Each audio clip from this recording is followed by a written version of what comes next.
parte não parecer, esse programa é feito de fatos apurados e noticiados jornalisticamente.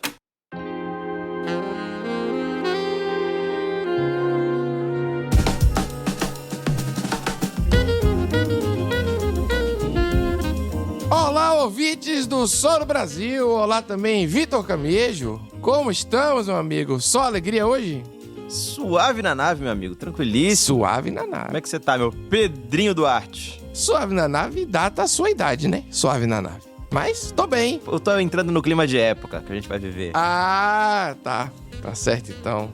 Hoje, Vitor, é o seguinte. Hoje chegarei com o pé no peito, porque o caso de hoje, rapaz, é absolutamente fantástico, fascinante. Diria até um pouco fálico, né? Ou então, pra mim tá vendido. Peraí. Já concordo. Vendido. Pode ir. Vai fundo.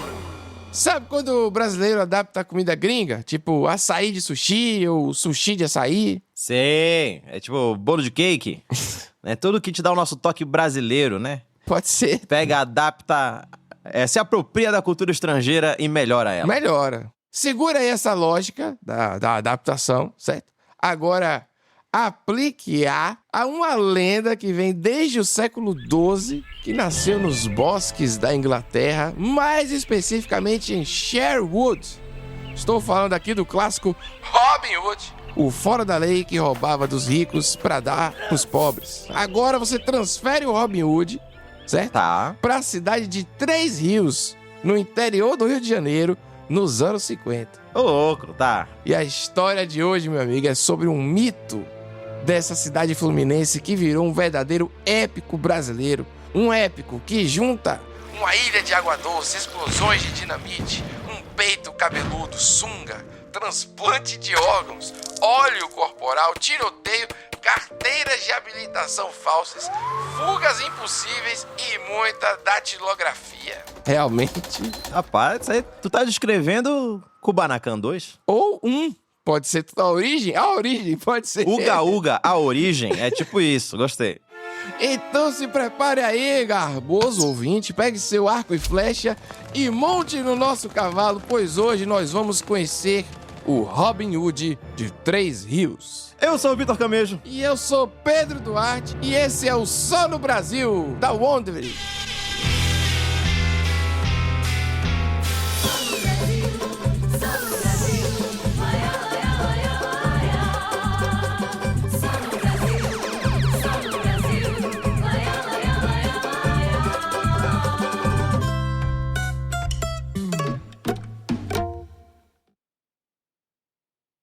Nossa história começa com um coração partido. Estamos em 1956 e Lutero Ferreira, que tinha o apelido de Tuca, era um jovem de classe média de Três Rios, cidade de cerca de 80 mil habitantes. Ele é um rapaz forte, bonito, no auge dos seus 20 e poucos anos, um bigodão, que lembrava muito o ex-jogador do Corinthians, o saudoso Sócrates. Doutor Sócrates, maravilhoso. Doutor Sócrates, exatamente. E nasceu em Belém do Pará, inclusive. Olha aí, ó. Ele também curtia passar óleo no corpo pra dar aquela realçada brilhante nos bíceps, entendeu? Aí temos muito em comum, isso. Besuntado, né? O rapaz, ele vivia brilhante. No largo peitoral, ele trazia uma tatuagem escrito Carmen, o nome da mãe dele. A dona Carmen, inclusive, disse para um jornal uma vez: continuou ele menino mentalmente, ainda que seu físico tivesse se desenvolvido de maneira assombrosa. Pô, assombrosa? Foda, O monstro saiu da jaula aí, hein? É responsabilidade, Se encontrar você na rua, você tem medo, você chora, irmão? Esse aí, meu irmão, anos 50, interior do Rio, ele devia passar no corpo óleo de motor 2 tempos de trator. É aquele macho rústico. Não se faz mais hoje em dia. Brilhando. Ele é um personagem muito caricato. Esse aí é o Marcelo Bichara, cineasta e professor orientador do projeto Cinema para Todos, que, junto com os alunos do Centro Integrado de Educação Pública Marco Polo, lá de Três Rios, fez um curta-metragem documental sobre o Lutero chamado Robin Hood, o homem que venceu o inferno de balas. Ele era um cara de 1,90 m, todo musculoso, que andava de sunga e óleo pelo corpo, igual um fisiculturista, igual um Arnold Schwarzenegger, ele andava assim, pelas ruas da cidade. Chinelinho de dedo, sunga. O nosso Lutero de peito cabeludo, então, se apaixona por uma bela dama que trabalha no cabaré da cidade. Só que ele toma um baita de um pé na bunda, entendeu? É largado, escanteado, esculhambado, machucado pelo amor. Porra, velho. O único músculo que ele não conseguia trabalhar era o coração. E aí, no auge do seu delírio de amor, ele decide se vingar da donzela e atira uma banana de dinamite dentro do cabaré. Ô, louco. Então o cara é intenso, né? Dá um BO danado, a galera investiga e o juiz decide que vai mandar prender o meliante. Quando fica sabendo, Lutero decide fazer justiça contra a justiça. Que todo mundo sabe que é muito justo.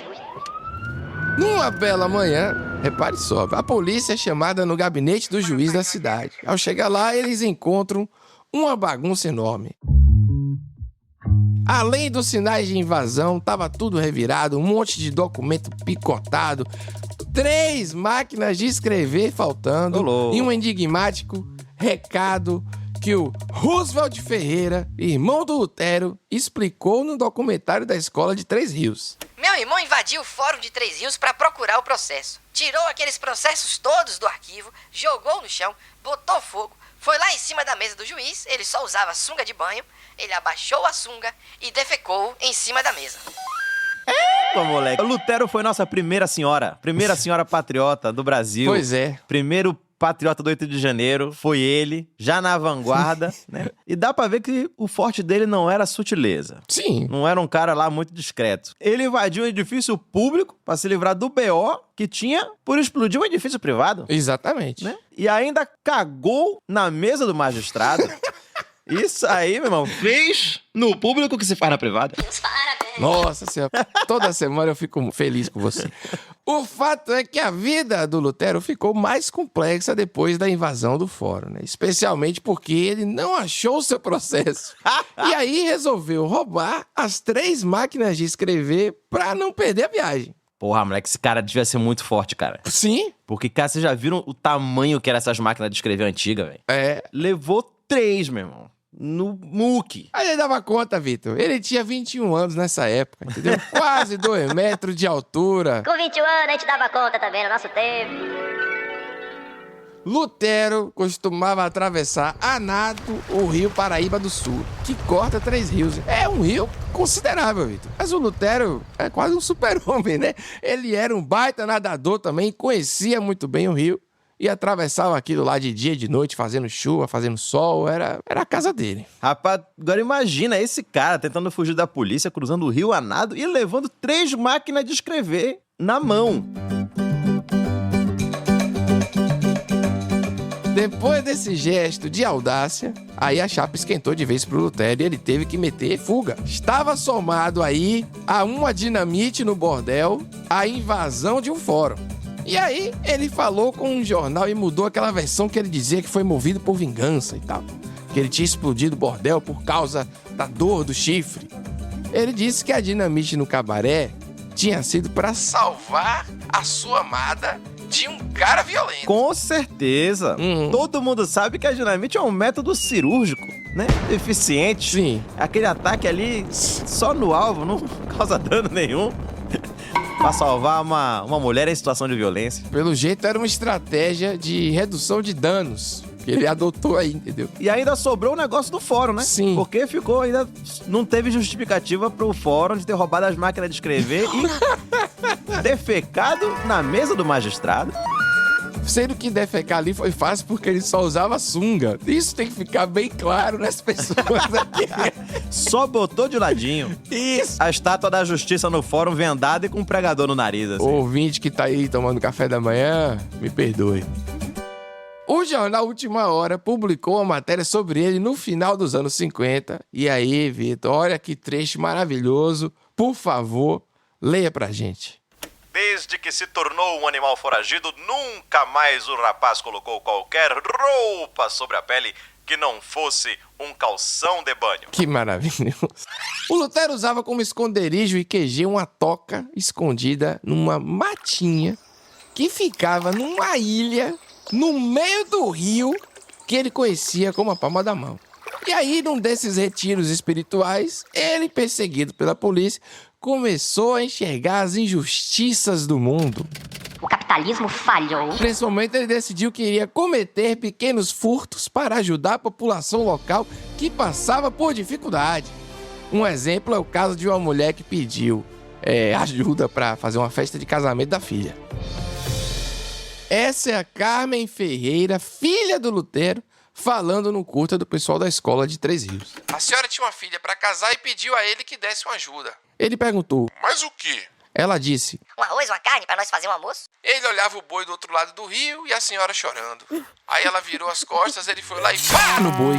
Foi churrasco pra todo mundo. Olha aí, rapaz. Nesse momento, nós temos um encontro aqui de Robin Hood, Largados e Pelados e a prova de tudo. Você é um cara que gosta de assistir TV, né? Amo. Gosto muito de assistir TV. Mas a gente tá no nosso Robin Hood tropical aqui. Isso. Olhando o boi de longe. Olhou pro dono. O dono deu de volta. Falando: rapaz, não vai. Ele falou: eu vou. E o dono não vai, pô. É boi. Olha que eu vou. E o boi no meio. Vai o quê, galera? Exato. Vai o quê, gente? Aí, na hora que ele deu mole, o boi virou espetinho, polícia na cola do Robin Hood e churrasco acontecendo, terminando em samba. Que maravilha que é viver no Brasil. Não, é sensacional. O cara matou um boi, velho. Sozinho, com 21 anos. É isso. Cara, isso é impressionante, cara. É impressionante. Tu já viu o tamanho de um boi, velho? É isso, pô. O cara matar um boi, eu não sei nem como é que ele fez isso. A Sherwood, do nosso querido Lutero, é a ilhazinha, né? O arco e flecha é a sunga e o cavalo é o rio. Sabe que uma das lorotas que o Lutero contava era que os executivos da MGM tinham se aproximado dele com uma proposta: viver o Tarzan nas telas de cinema. Mas aí ele recusou, viu? Claro. Não era assim.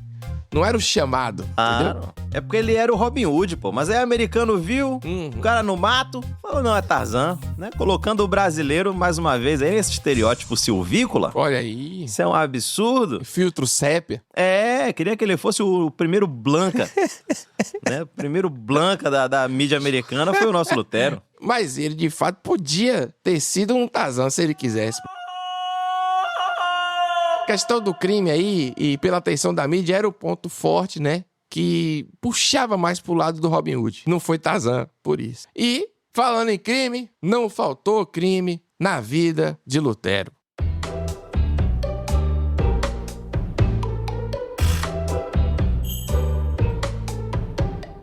Em 1958, 2 anos depois da invasão do gabinete e defecar na mesa, fica claro, o Lutero já acumulava 9 processos nas costas larguíssimas, inclusive.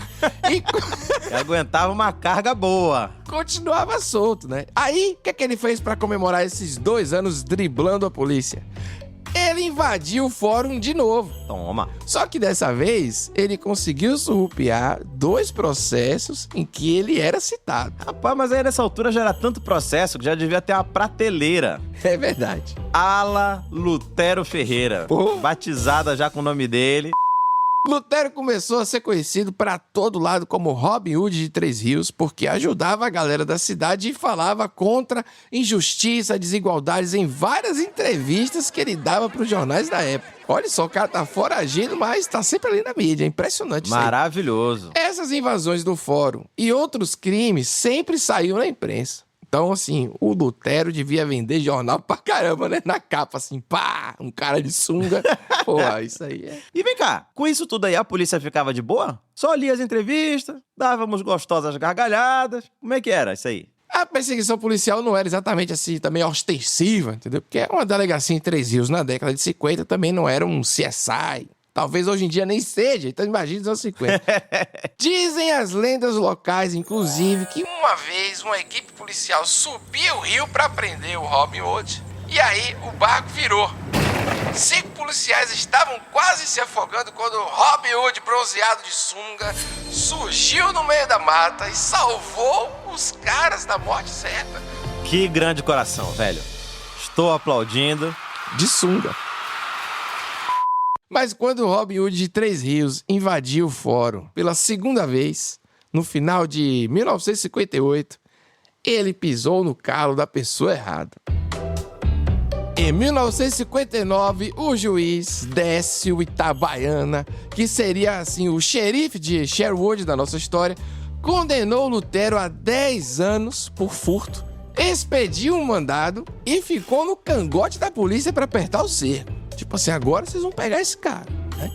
Mas, Vitor, nunca é só o que parece, né? Ele tinha uma segunda motivação ali para prender nosso querido Robin.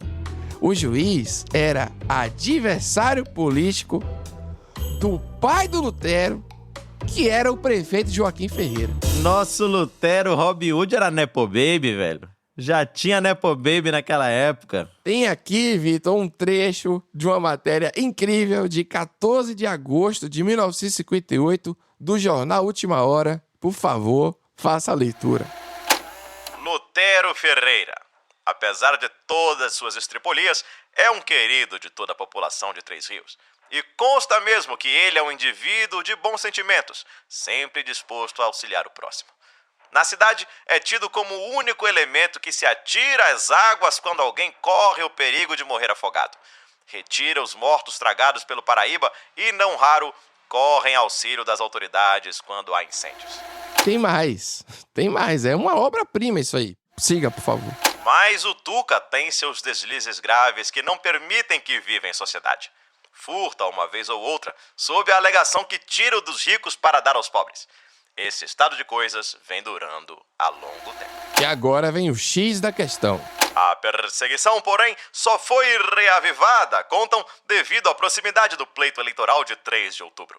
Isto porque o pai do Robin Hood é prefeito de Três Rios, possuindo vários adversários que o querem desmoralizado. É sempre política, meu amigo. Cai no colo da política. E assim foi aberta a temporada de Lutero, inimigo público número 1. A vida do Robin Hood brasileiro ficou mais difícil ainda. Depois do aperto que o juiz deu na polícia, agora o círculo estava fechando. Lutero tinha que viver escondido na ilha, na pequena ilha no Rio Paraíba. Ele já tinha sua Batcaverna já, É cara. isso, é maravilhoso. Brabo. Ó, o esquema era o seguinte, Vitor. Lá tinha uma mata e um canal, assim, de 10 metros de profundidade que já protegiam a entrada. Além disso, a família e os amigos do nosso querido Robin Hood de sunga ficavam vigiando e aí avisavam se a polícia aparecesse. Demais. Um negócio, né? Uma coisa assim. Mas é aí, Vitor, que a história faz a curva. Porque chegou uma carta na casa do prefeito, que a gente agora sabe que é o pai dele, né? E a carta era de uma fã. Uma jovem muito apaixonada pela carreira célebre do nosso herói, fora da lei. Numa segunda carta enviada da fã para ele, foi também uma foto dela. O nosso querido Robin Hood aprovou, olhou assim e disse, deu match, né? Respondeu e começou logo assim uma relação à distância com Terezinha, a autora da carta. Que grande nome maravilhoso. Total. Eu consigo até imaginar a bio do Tinder da Terezinha. Sim. Já tá escrito... Olá, sou Terezinha, sou magra, baixinha, faço longas caminhadas ao pôr do sol e gosto quando rapazes explodem coisas escondidamente.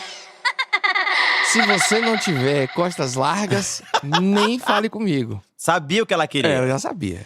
E dá pra ver, cara, que a kriptonita de Lutero batia no lado esquerdo do peito, né? É o coração, né? No seu peito batia um alvo muito fácil, já diria Humberto Gessinger.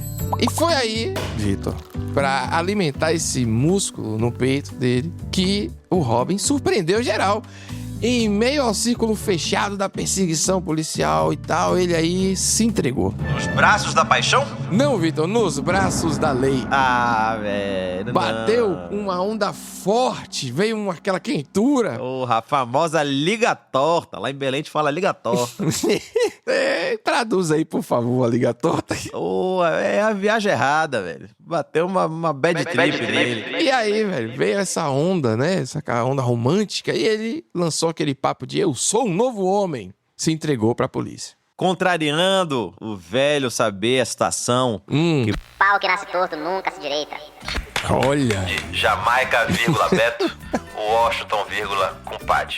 A Terezinha foi a grande influência nesse período e fez o Robin ver que ele devia pagar à justiça tudo que devia para finalmente o casal viver sua vida como um conto de fadas, né, em toda a sua plenitude.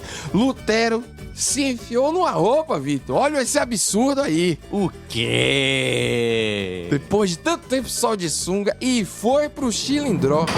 Olha, velho. Entendo, Terezinha, né? Porque é melhor manter esse pedaço de mau caminho num lugar seguro. Guardadinho. É verdade.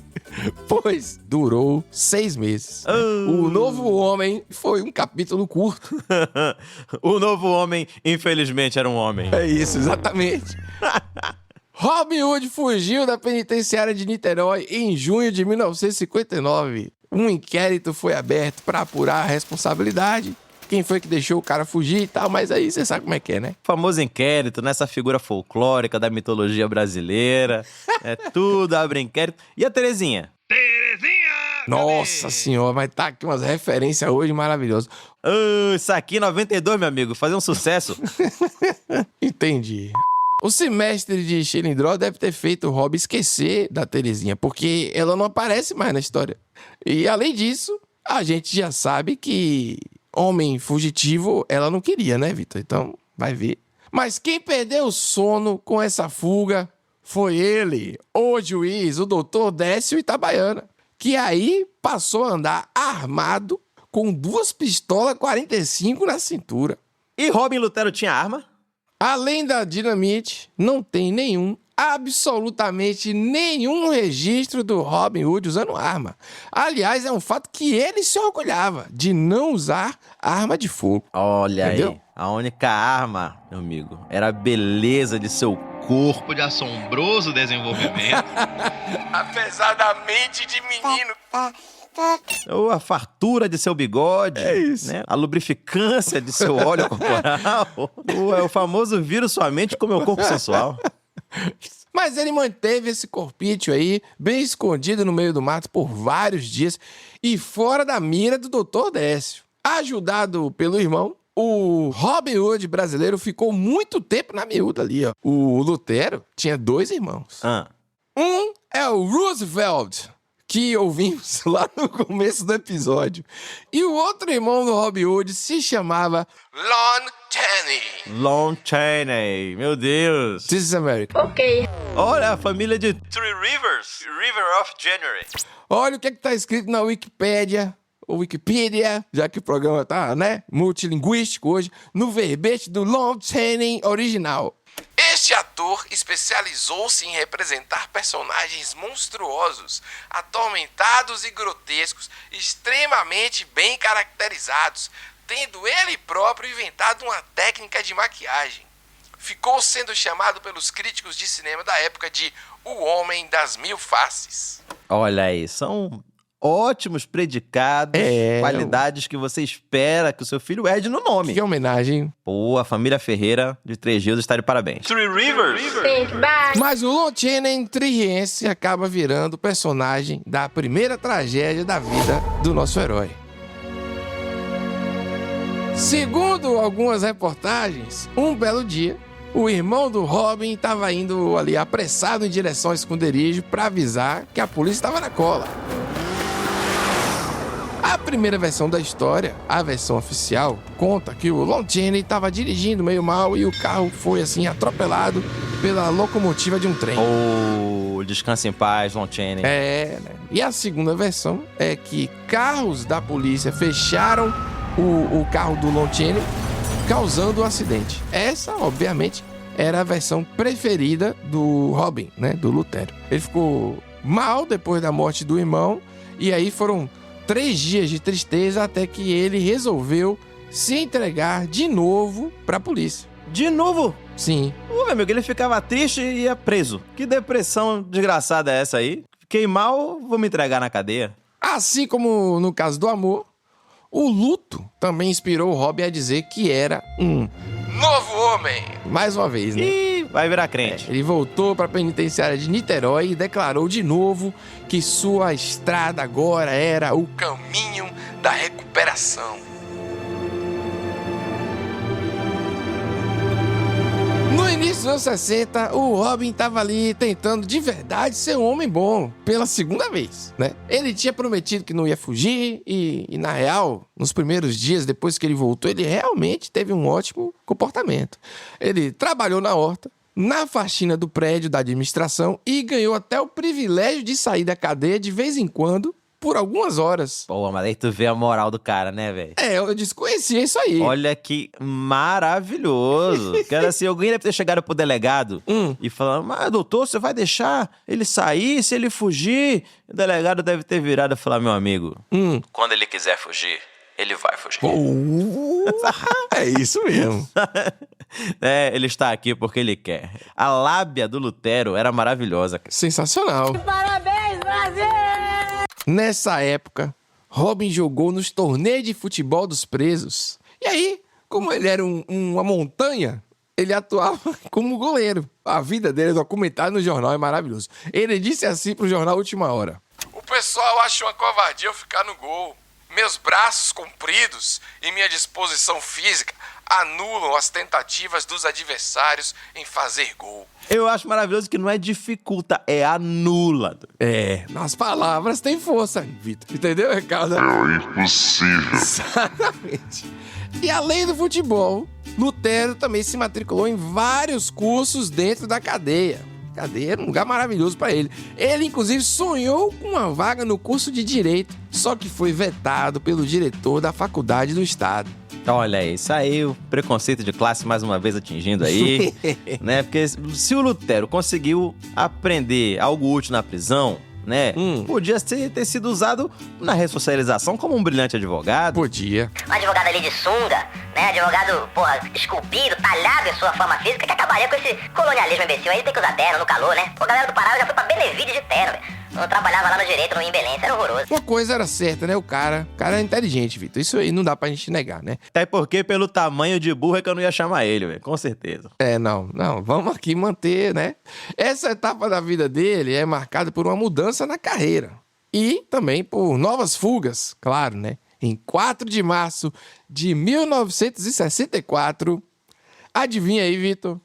Robin Hood brasileiro, Lutero, fugiu do presídio de Niterói outra vez. Mentira. Essa última fuga, assim, não foi algo ousado, super ousado, uma coisa espetacular, não. Foi uma fuga em massa do presídio, né? Aí ele tava ali no meio e pensou assim, tá todo mundo aqui, uma bagunça, um auê, e rapaz, por que não, né? Para aproveitar as oportunidades que a vida dá, né? Ele foi porque tava todo mundo indo. Foi isso. Mas aí durou pouco, porque ele foi pego depois de 7 dias, dessa vez. Pronto. Mas também não fazia muita questão da bagunça mirabolante também, né? Sim, não. Essa fuga aí foi preso pela elegância. Sim. A polícia sabia que era só fazer um corre ali em Três Rios, com a canoa, voltar pra Bate-Caverna dele lá, e estaria lá Lutero, feliz e contente pela cidade, tomando um café com a broa quentinha junto da mamãe. Eita, broa. Em uma palavra, como dizem os portugueses, uma pessoa que sabe estar presente no momento. Que aula. Um ano depois dessa fuga, em 1965, o Lutero ganhou liberdade condicional. Ele já tinha cumprido metade da pena e tinha bom comportamento. Pra tu ver, velho, o cara fugia e era premiado por bom comportamento. Isso é um cara bacana, velho. Boa. Esses caras, ele devia dar um trabalho tão desgraçado que a galera falava, meu irmão, solta, tira daqui. Cara, comendo 15 mil calorias por dia. Rapaz, ainda estragava a pelada da galera ainda. Pois é. Pô, tem 4 anos que não sai um gol aqui, galera, vamos...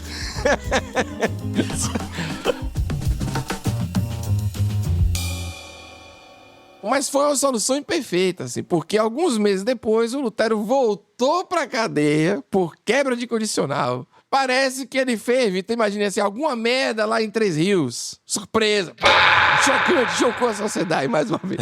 Não me diga. E voltou pro Chilindró.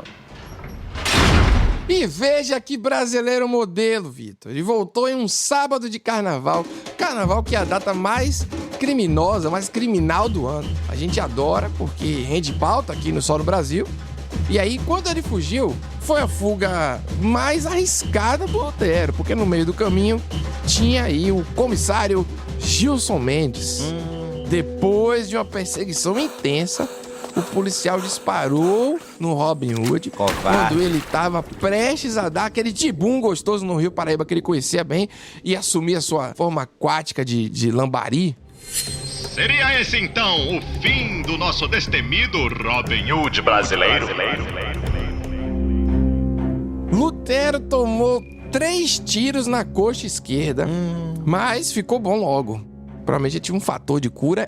Fator de cura, velho. Que desgraçado. É foda. Wolverine, velho. Ele ficou tão bom que voltou pra cadeia, entendeu? E o que ele faz quando ele vai pra cadeia, Vitor? Foge. É isso, claro. Eu acho que ele ia preso já pra fugir. Ele ficava com saudade da fuga. Às vezes era isso, pra manter o exercício físico em dia, né? O cidadão tinha tomado 3 tiros na coxa no carnaval, né? E em abril, ele já tava metendo lá o Prison Break. Prison, já que tá, né? Então. E dessa vez a gente tem mais detalhes dessa fuga espetacular, né? Os detalhes são chocantes, engenhosos, sobrenaturais até. Repare só, o Lutero tinha permissão do diretor do presídio pra telefonar a qualquer hora pra quem quisesse. É o filho do prefeito, né? Aí realmente é isso mesmo. Aí o Lutero pediu pra fazer umas ligações e aí nesse meio tempo pediu pro guarda um cafezinho, um pouquinho de café. É importante enfatizar isso. Ele mandava o carcereiro da prisão fazer cafezinho pra ele. Não, isso é maravilhoso, rapaz, ó. E nessa voltinha aí que o guarda deu, pra pegar supostamente pra pegar um cafezinho, o Lutero fez o quê? Escapuliu pela porta. Foi pra rua e encontrou um carro à sua espera. E aí pronto. Não parece que na cela dele tinha aquelas plaquinhas de escritório? Lutero Ferreira. É gerente. Diretor, vem aqui no meu escritório rapidinho. Ele fugiu, só colocou na frente da plaquinha, volto já. Mas você imaginou o quê, Vitor? Que ele ia fazer o quê? Subir assim pelo duto de ventilação, né? Chegar ao telhado, se pendurar num helicóptero. É um herói, né? É o que eu espero. Era só propina, Vitor. Era só a boa e velha mão molhada. Olha aí, o sistema tava enquadrando o Lutero já. Fica um recado aí, se tiver uma adaptação no Amazon Prime, eventualmente e tal, né? Vamos botar uma perseguição nessa hora diferenciada. Um negócio assim com explosão mesmo, bazuca. Tiro, bazuca, explosão e no final ele só dá a propina e sai. Porra, de sunga, já de sunga. Propina por Michael Bay. Basicamente. Diferenciado. Mais uma vez o papel perfeito pra Cláudio Heinrich fazer o seu comeback com o Uga Uga a Origem. Isso. É o papel da vida de Cláudio Heinrich. Tel Becker como delegado malvado. E a Márcia Fu, Vitor, em qualquer papel, porque ela brilha. Com certeza. É o tipo de coisa, o tipo de cinema, o tipo de arte aqui que falta no Brasil. A gente abraçar isso aí. Mas o que aconteceu na vida real é que Lutero resolveu jogar a merda no ventilador. Não só na mesa, né? Mas enfim, vocês entenderam. Em relação às fugas do presídio. Ele resolveu falar tudo pros jornais. Claro, já era uma coisa normal na vida dele. Vocês querem saber como eu faço isso? E a galera perplexa, né? Óbvio, como será que ele escapou da prisão tantas vezes? Era dinheiro. Aí o pessoal, só dinheiro. Galera achando que ele ia ser o Mr. N da Isso. fuga. Olha, mais uma reviravolta, Vitor, agora, hein? Lutero virou um ativista anticarcerário. Denunciou em todos os jornais que o sistema prisional estava corrompido, né? Percebam que isso é um foragido dando entrevista para jornal.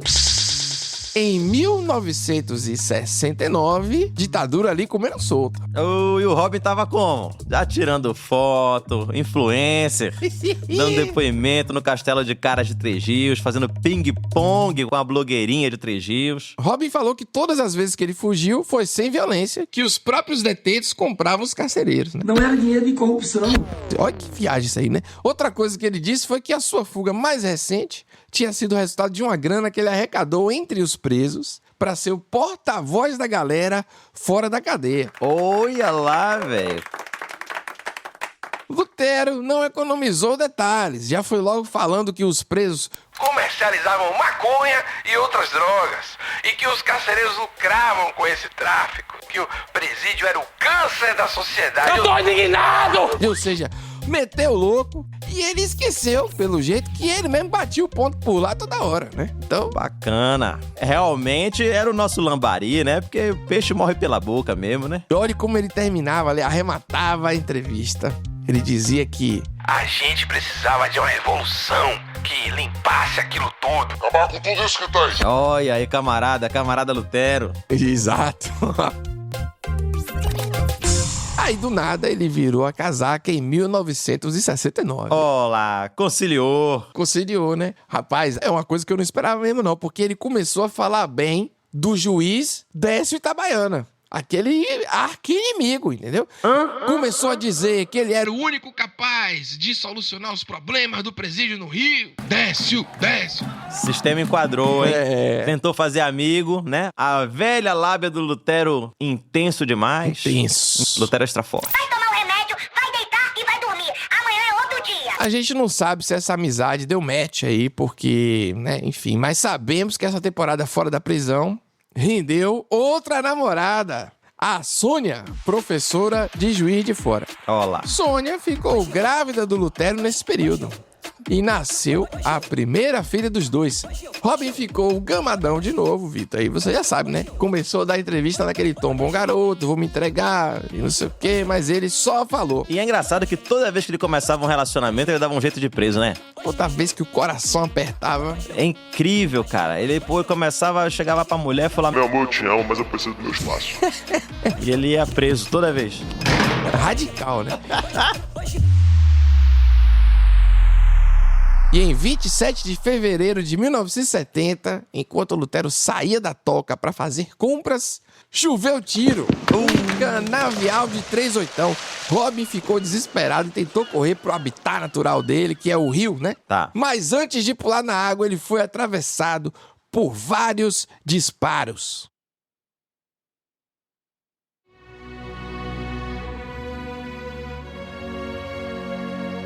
E seria esse, agora sim, o fim do nosso destemido Robin Hood brasileiro?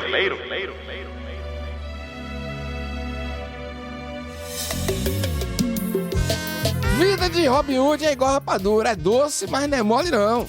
Três Rios ficou em polvorosa com a emboscada. Logo depois de atingir o Robin, a polícia levou ele pro pronto-socorro de Petrópolis, que fica a 65 quilômetros dali. Meu querido Vitor, tiraram 4 balas do Lutero. Só na região do intestino, ele teve 12 perfurações. Rapaz, pra tu ver o quanto o cara era brabo, velho. Foram 12 perfurações. Sobraram 4 balas. 8 balas não resistiram. Aí, rapaz, puta que pariu, velho. Essa foi... Nem Chuck Norris, né, velho? Realmente não tem. 8 balas não resistiram, infelizmente. Robin se recuperou, né? Como você deve imaginar, porque o episódio ainda não acabou. Então, porém, foi uma recuperação longa e difícil. Não demorou muito para os defensores do Robin se manifestarem.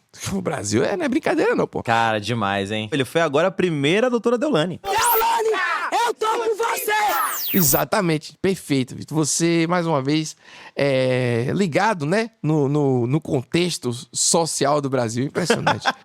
Uma das primeiras vozes de defensores aí veio de um grupo de professoras que mandou a seguinte carta pro jornal O Fluminense. Vitor, por favor, leia para a gente. É profundamente lamentável que, com tanta gente devendo nesse estado, a polícia tenha saído daqui para ir a Três Rios e balear um cara que só estava vivendo para a família. E, meu Deus, como tem gente importante por aqui que deve muito mais. Nós estamos falando de Lutero Ferreira, mais conhecido por Robin Hood. É mais uma vítima da política do que um criminoso. Quem conhece a história do moço que o diga? Porra, meteu um quem me conhece sabe, pô. Exato. É brincadeira.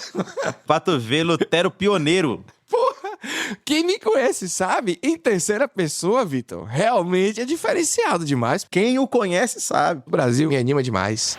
Toda quarta-feira eu fico mais feliz, sabia, Vitor? É impressionante. Aí dá pra ver como o Lutero era querido pela galera, né? Porque assim, a gente não tem muito mais detalhe dos crimes de furto que o Robin cometia. Esses que fizeram ele ficar conhecido como Robin Hood, entendeu? Sim. Como o lance do boi que a gente contou lá no começo do episódio. Mas dá pra ver aí como o cara tinha carisma, né? E tinha ganhado o coração de todo mundo da região. Dias depois desse ataque ao Robin, o mesmo jornal que publicou essa carta aí das professoras entrevistou o secretário de Justiça do Estado que disse que ia pedir liberdade condicional pro Lutero. Querido demais, velho. O secretário prometia até ser padrinho de casamento dele e da Sônia quando Lutero saísse do hospital. E assim foi, viu, Vitor? Lutero ganhou o condicional depois que teve alta, mas aí logo ele se pirulitou pro Paraná. O clima não tava favorável no Rio de Janeiro, não. Tava chovendo bala. Agora, a parte aqui pra surpreender a todos. Inclusive a você, né? Ele se formou em medicina veterinária no seu período paranaense lá. Que lindo, velho. Vamos ajudar os animais aí. É isso. Agora a gente não mata mais nenhum bovino. Em 25 de abril de 1974, o Robin foi preso por falsificação de receitas médicas para conseguir entorpecentes. Além de alguns assaltos também, é claro, né? Aí, Vitor, outra vez, para a surpresa de 0 pessoas, o Robin fugiu do presídio. Só que agora ele entrou com um esquema de carteiras de motoristas falsas em Três Rios. Né? Guarda essa informação aí. Menino Lutero está se perdendo, hein? Vamos ver. Menino que não era mais menino, Vitor. Ele foi preso de novo em 1976. Se a gente disse no início da história que ele tinha 21 anos em 56, então ele já era um quarentão, pô. A essa altura do campeonato, ele declarou: "Estou acabado. O Robin Hood morreu. Tratem-me apenas de Tuca, meu apelido de menino. De menino mentalmente." Olha aí, pá. Turnê de despedida. É o último show do Paul McCartney. E aí, né, repetindo aquela qualidade singular que o Lutero tinha de falar com serenidade, ele se colocou à disposição das autoridades para depor contra agentes do Esquadrão da Morte. Lutero realmente era um super-herói, é isso? Que isso? Lutero jurava que no seu tempo de cadeia tinha acumulado confissões e histórias suficientes para derrubar o sinistro grupo de extermínio que atuava na Baixada Fluminense na década de 70. Olha aí, rapaz, não tem peixe pequeno para Lutero. Ele vai pra cima de todo mundo. Isso. Da Yakuza, Esquadrão da Morte, fã de Taylor Swift, todas as facções. Swifters. No Natal de 1976, ainda preso, ele se casou pela 3ª vez. Agora com a estudante de direito Marise Marques. Ou seja, a Sônia tinha ficado pra trás, né? A fila do Lutero anda, né? Corre, né? A paixão fala muito alto pra ele, pô. Um ano depois do casamento, em dezembro de 1977, ele tinha uma audiência em Três Rios sobre aquele caso das carteiras de motoristas falsas, certo? Ele foi escoltado na ida e na volta. E na volta, pra variar, é quando ocorre uma das fugas mais engraçadas dessa história. Mais outra fuga, descrita, mais uma vez, no jornal Última Hora. Lê pra gente aí, Vitor. Aqui ele tava aposentado, né? Dizendo ele. Aposentado, 3 esposas, 3 ex... Enfim, você entendeu o que dizer. Por favor, aquela voz de locutor dos anos 70. Eram 18 horas, quando Robin Hood sugeriu aos 2 PMs que fossem jantar na churrascaria Galchão, na saída de Três Rios. Após a refeição, paga pelo preso e regada a vinho rascante do Rio Grande do Sul, o marginal levou os policiais até a seção de souvenirs, oferecendo-lhes algumas lembranças. Descontraído, sorrindo para os conhecidos que o cumprimentavam das mesas, disse ao guarda que também merecia um presente de ano novo. Um beijo da esposa Marise, que o aguardava em um táxi no pátio. Os soldados continuaram deglutindo um resto de maminha de alcatra, enquanto Lutero executava sua 12ª fuga. Que pariu! Ô, velho, mas vou te falar, se ele baixa a maminha na manteiga, eu acho que eu é verdade. Ia falhar também. Ou aquela tostadinha. Papo bom. Um cara com uma vida dessa? Papo cremoso. Molhava a mão da galera, um pãozinho de alho. Um vinho rascante. Rascante. Ali das terras gaúchas. O nosso super-herói brasileiro já tem o seu poder, cara. Quer transformar tudo em propina. Ele é o Midas da propina. Fora que ele sugeria o souvenir pra galera, né? De posto de beira da estrada. Era todo mundo saindo com aquele boné do posto, aquela garrafa térmica que é o pé de um boi. Olha aí. Um berrante, só coisa fina. São vários Brasis, né? Já dizem por aí isso aí. A sentença do processo das carteiras falsas só saiu em outubro de 1978. E Lutero pegou 4 anos de cana. Foi preso e já estava ali cumprindo 6 meses quando ele entrou numa fase baixo astral mesmo assim, que culmina numa tentativa triste de suicídio em 1981. Ô, Lutero. O Robin, ele andava meio triste, né? Com o problema de saúde do filho de 3 anos e com o fato de não poder ir visitar o garoto. Mas, felizmente, Vitor, Lutero se recuperou e voltou para terminar a sua pena. E essa é finalmente a última passagem pela prisão do Robin de que se tem notícia.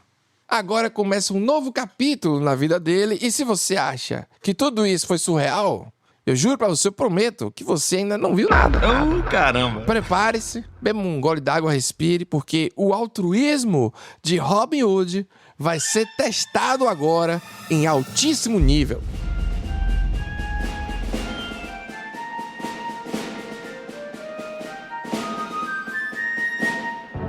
Em 1983, o Robin, agora com 48 anos, escutou um choro feminino pelo corredor da cadeia. Um lamento que ele foi incapaz de ignorar. Era uma mulher desesperada.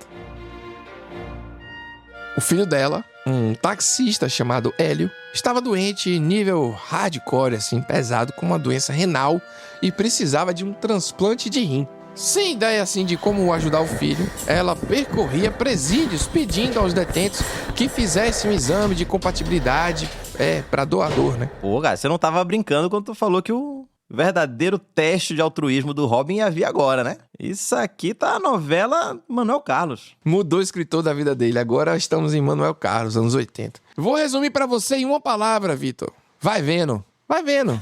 Tá. O Robin atendeu a esse chamado da vida e resolveu fazer o teste. E não deu outra, né? Ele era compatível com o Hélio, o filho da mulher que chorava no presídio. O quê? Isso aqui passava na sessão da tarde, com certeza. Cara, quando a gente assina um contrato com uma empresa séria, aqui do porte de uma Wonder, né? Uma Amazon, a gente espera não ser tratado como palhaço, né? Sim. E aí você aparece com a história dessa, nessa altura do campeonato, porque o cara era um deus grego tupinambá que vivia numa ilha no meio do Rio Paraíba fugindo da polícia porque roubava dos ricos pra dar pro pobre. De sunga. Tomou uma porrada de tiro, né? Matou até bala. Matou. E tu vem me dizer que ele ainda deu positivo pra transplante? Não, pai, não dá, pô. Aí a nossa credibilidade fica em risco perante ao público. Está no jornal. Mas tá documentado. Tá documentado, Vitor. Tá documentado. Aconteceu em 1983. Olha agora aí, agora que a gente tá gravando, embaixo do seu teclado, Vitor. Você vai encontrar um envelope pardo. Dentro desse envelope tem alguns recortes de jornal que comprovam essa história. Você pode dar uma olhadinha aí, por favor? Confira aí. Peraí. Tô vendo aqui, é isso mesmo. Mas peraí. Quem entrou na minha casa pra colocar esses envelopes aqui, cara? O André, ele tá sabendo disso aqui, Pedro. Isso aqui é muito grave, rapaz. Isso aqui é muito sério. Não sei, aí eu não trabalho com essa parte, não. Que foi? Eu vou ligar na portaria aqui agora, cara. Isso aqui é um absurdo, isso aqui. Jamais saberemos. Mas enfim, Vitor, o plot twist do Robin Hood de Três Rios, doar o rim pra um taxista, foi a notícia sensação. Mais uma vez ele estampou ali os jornais, né? Ele foi a sensação por um tempo nos jornais, né? Lutero desgarrou a falar que era um homem mudado de novo. Ele começou a fazer exames periódicos no hospital para fazer o transplante e ele já tinha passado por algumas cirurgias antes. Vale ressaltar isso aí, né?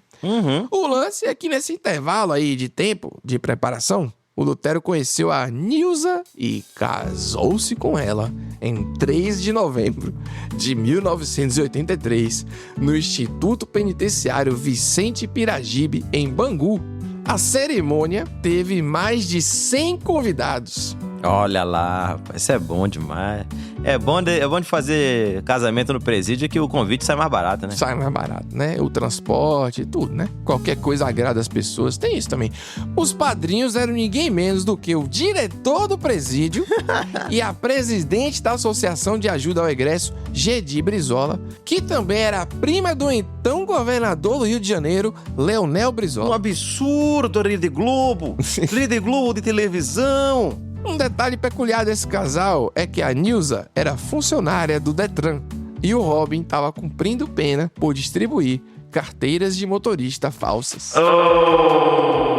O paradoxo do Brasil. O Brasil é impressionante. É quando o casamento encontra a formação de quadrilha. Vamos dizer isso, Vitor. Supostamente Supostamente.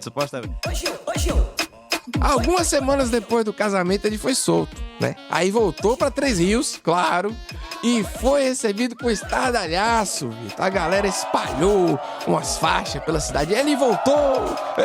Que alegria! É. E o Robin declarou pra um jornal que ele estava farto da vida de crimes. Olha aí. E ele dizia assim: detesto a violência do asfalto que penetra até nos presídios. Amo Nilza, meu anjo louro e a liberdade. Oh, a escolha de palavras, a malandragem no ar, isso é lindo, velho. Ele é um poeta, porra. No final de 83, ele ainda lançou um livro autobiográfico chamado Robin Hood, o homem que venceu o inferno de balas.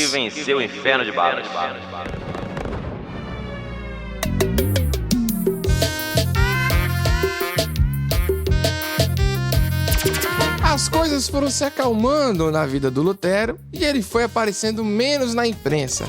Até que em maio de 1984, saiu a data para a operação de transplante de rim. E o Lutero simplesmente voltou atrás. E não só voltou atrás, como voltou atrás no dia da internação. Maldito! Esse negócio aí de compartilhar as riquezas vai ficando complicado quando as riquezas são seus órgãos, não é verdade? Todo mundo sabe que um rim é caríssimo. Caríssimo. É isso. Hélio, o taxista que precisava de um rim, foi aos jornais Tiririca da Vida. Olha o que ele disse aí, abre aspas. Ninguém é obrigado a doar um órgão, mas ele me disse que sua mãe pediu pra ele não doar o rim até o fim de seus dias. Ô, Dona Carmen, que tava tatuada no peito dele. Pra quem não lembra, ele tinha tatuagem de Dona Carmen no peito. Provavelmente ele nasceu com essa tatuagem. Tatuado com a agulha de adamantium, que era a única coisa que perfurava a sua pele. Tatuado com um bisturi. De vibrânio. Mitril. É, de mitril, exatamente. Ô, a Dona Carmen não podia ter falado uma coisa dessa. Então falava antes. Né? Deixou no dia da internação, podia logo ter pedido pro filho não falsificar a carteira, não roubar, não invadir fórum, não cagar na mesa do magistrado, né? Mas foi barreirar a doação de órgão. É isso, né?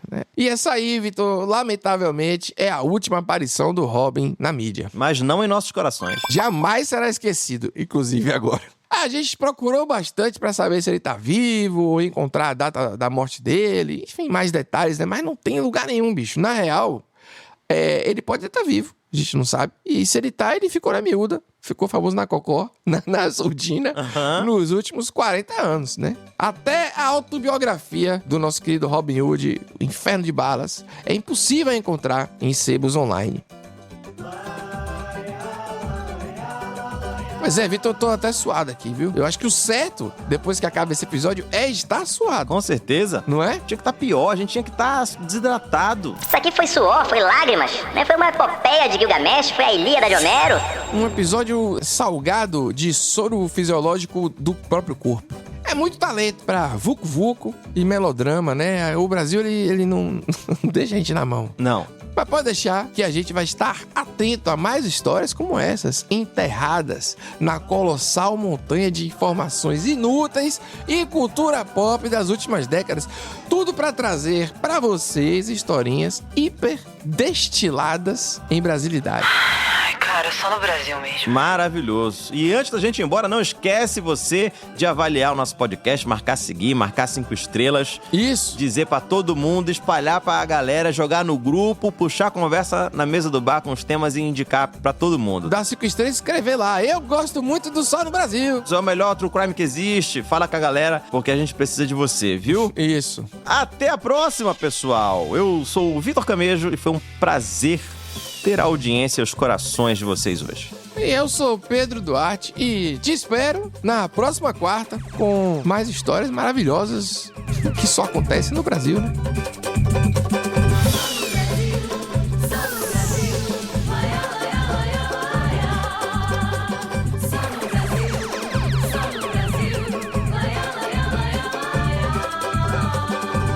Só no Brasil é um podcast da Wondery com produção da Pipoca Sound e apresentado por Pedro Duarte e Vitor Camejo. A direção é do Afonso Capelaro. A finalização de roteiro é do Afonso Capelaro, com comentários meus e do Pedro Duarte. O roteiro é do Daniel Castro. A pesquisa é da Sara Stopazoli. A edição de som é feita pela Bettina Calmon e Eduardo Keller. A música original, desenho de som e mixagem são da Bettina Calmon, do João Jabassi e do Luiz Rodrigues. As artes são feitas pelo Luiz Rondinelli. A checagem é da Thaís Mandarino. O clearance é do CQSFV Advogados. E esse episódio também teve a participação do cineasta Marcelo Bichara. Pela Wondery, a produção executiva é de Fábio Silveira, Jéssica Redburn e Marshall Louie. A produtora associada é Giovanna Romano Sanches.